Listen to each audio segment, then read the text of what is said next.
जय श्री कृष्णा। आज हम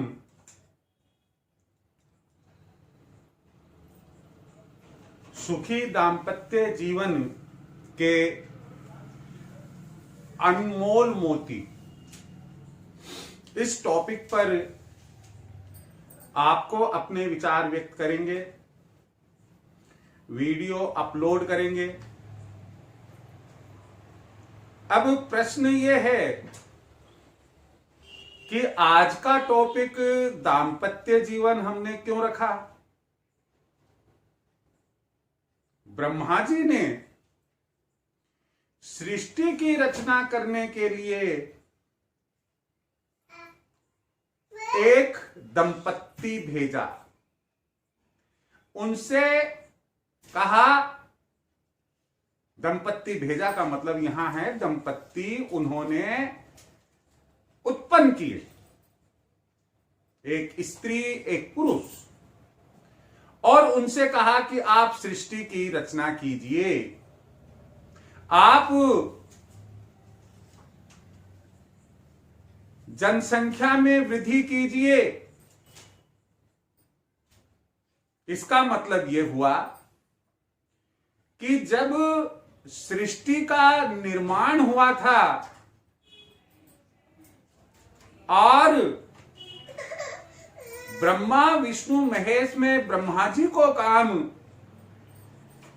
सृष्टि की रचना का दिया गया, तब से आज तक दाम्पत्य जीवन के बिना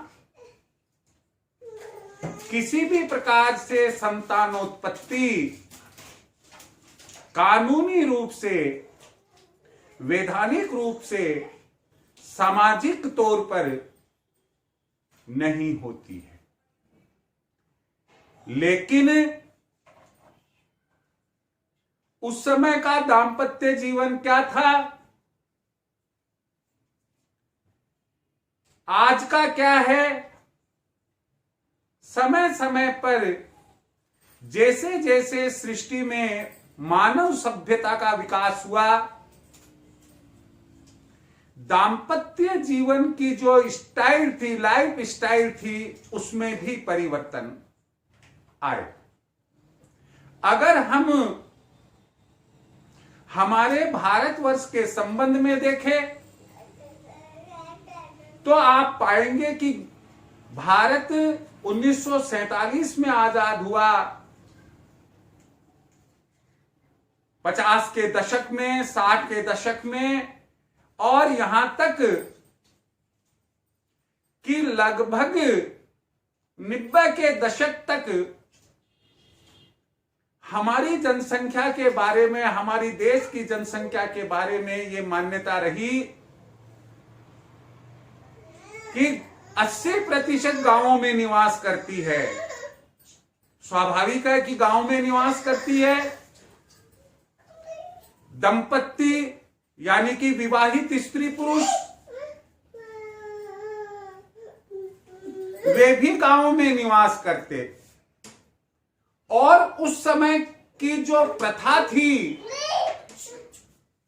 आप सुनकर दांतों तले अंगुली दबा लेंगे कि छोटी सी बात है कि अगर पति ने भोजन किया तो पति की थाली में कुछ झूठन पति छोड़ता और उसी थाली में पत्नी भोजन करती। पति पत्नी में आपसी संबंध इतने मधुर हुआ करते थे, एक सामाजिक रिवाज के तौर पर स्वतंत्रता पूर्वक, स्वच्छंदता पूर्वक वे आपस में मिलते जुलते नहीं थे, बल्कि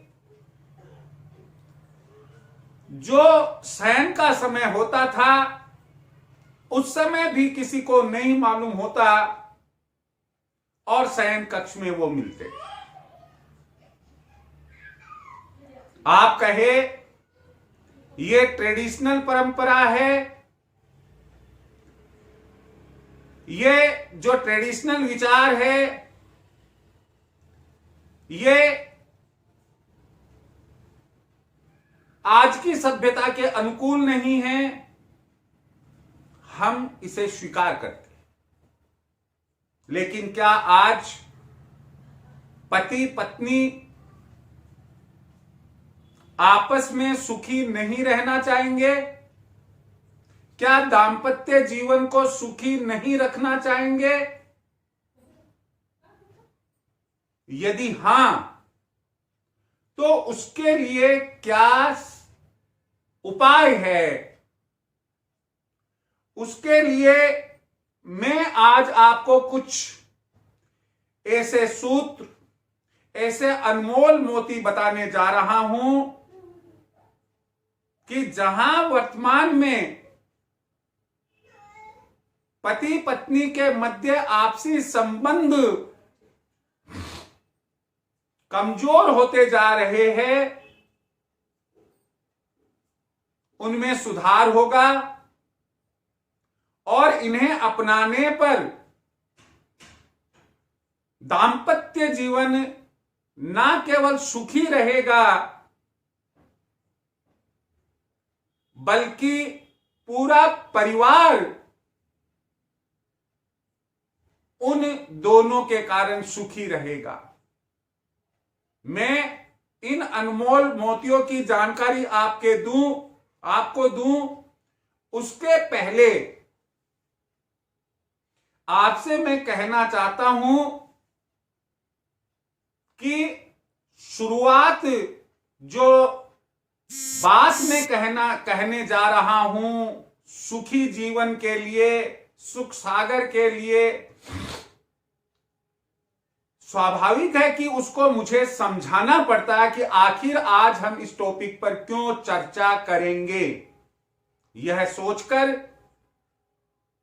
कि यार इसे सुनना पड़ेगा, डायरेक्ट बिंदु पर क्यों नहीं आते, यह आपका सोच मेरी नजर में सही नहीं है। कारण कि हमें यह तो सोचना ही पड़ेगा कि मैं भागवत पढ़ूं तो उसका महात्म्य क्या है, मैं रामचरितमानस पढ़ूं तो उसका महात्म्य क्या है, आदि आदि। तो हम इस पर चर्चा करें उसके पहले मैं आपसे एक ही बात कहूंगा, आप लोग वीडियो पूरा नहीं देखते हैं। अब आप कहेंगे साहब आपको कैसे जानकारी है? जानकारी ऐसे होती है कि YouTube से टोटल एनालिसिस स्टैटिस्टिकल डेटा आता है और उस स्टैटिस्टिकल डेटा से यह मालूम पड़ता है कि व्यूअर्स जो देखने वाले हैं, सुनने वाले हैं, उन्होंने कितना समय दिया। आपसे यही कहना है कि यदि आपको ऐसा लगे कि ये जो टॉपिक है मेरे जीवन में कहीं सार्थकता ला सकता है, आपको वो पूरा देखना चाहिए। ना मालूम कहां कौन सा बिंदु आपके जीवन की दिशा को अच्छे रास्ते पर मोड़ दे। आप इसलिए पहली बात वीडियो पूरा देखें, अगर सब्सक्राइब नहीं किया है सब्सक्राइब करें, बेल आइकन दबाएं। हम अब अपने मुख्य बिंदु पर आते हैं। हर दंपत्ति का, चाहे वह गरीब परिवार से हो चाहे अमीर परिवार से हो, निश्चित रूप से एक कक्ष होता है, कमरा होता है, रूम होता है, जिसमें पलंग भी होता है, जिसे हम अंग्रेजी में बेड कहते हैं। हमेशा ध्यान रखिए आप कि अगर सिंगल बेड है तो कोई बुराई नहीं है। 5x7 का, 5x6 का ऐसे सिंगल बेड बना हुआ है तो कोई बुराई नहीं है। लेकिन यदि डबल बेड है और वो 3x6 के 2 भागों में बटा हुआ है, तो ये दांपत्य जीवन में दरार डालता है, दांपत्य संबंध में दरार का काम करता है। इसलिए कदापि 3x6 2 टुकड़ों के अंदर 6x6 का डबल बेड एक दंपत्ति को शयन के लिए काम में कदापि नहीं लेना चाहिए। यही बात लागू होती है कि डबल बेड जैसे 2 नहीं होने चाहिए, 2 भागों में बटा हुआ नहीं होना चाहिए, अर्थात दूसरे शब्दों में 6x6 का एक ही बेड होना चाहिए। उसी प्रकार से जो उस पर बिछोना है, गद्दा है, वह भी 3x6 में 2 भागों में बटा हुआ नहीं होना चाहिए, बल्कि एक गद्दा ही पूरे डबल बेड का होना चाहिए। अगला जो सुखी दांपत्य जीवन का मोती है वो ये है कि दंपत्ति के कक्ष में, चाहे वो दंपत्ति नई दंपत्ति है या उनके विवाह को कई साल हो चुके हैं लेकिन है तो वो पति पत्नी, उनके बेडरूम में सफेद हंसों का जोड़ा होना चाहिए। इससे स्नेह प्रेम बढ़ता है। इसके बाद आपको ध्यान रखना है कि शयन के समय पत्नी पति के वाम भाग में यानी कि बाएं भाग में शयन करे। इसके पीछे लॉजिक स्वर विज्ञान का चलता है, जो यहां बताना व्यावहारिक में नहीं समझता हूं, क्योंकि मेरी बहन बेटियां भी इसे देख रही और सुन रही होगी। नेक्स्ट है इसमें बिंदु कि शयन कक्ष में दंपत्ति के, पति पत्नी के शयन कक्ष में देवी देवताओं की तस्वीर नहीं होनी चाहिए। पति पत्नी के कक्ष में देवी देवताओं की तस्वीर नहीं होनी चाहिए।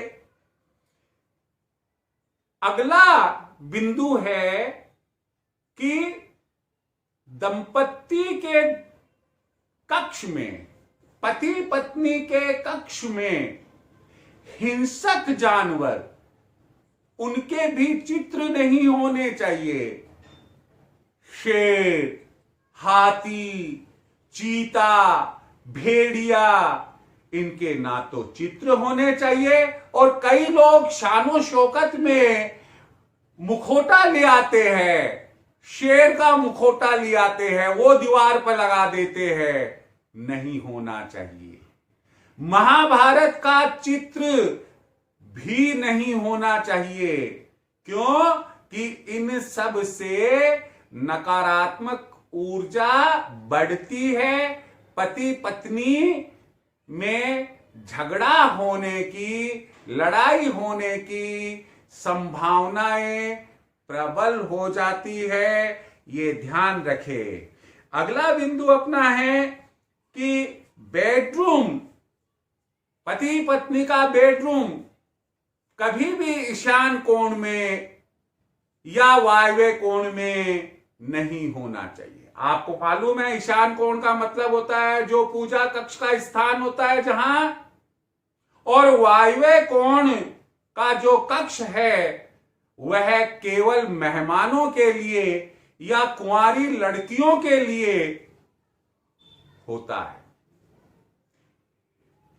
पति पत्नी का कमरा ना तो वायव्य कोण में हो और ना ही वह ईशान कोण में हो। दोनों ही स्थितियां अच्छी नहीं मानी जाती है। दूसरे शब्दों में हम ये कह सकते हैं कि पति पत्नी का कमरा नेतृत्व कोण में पहले नंबर पर और दूसरे नंबर पर आग्नेय कोण में हो सकता है या होना चाहिए। अब कमरे में बेड भी लगेगा, तो वो बेड कहां लगाएंगे हम?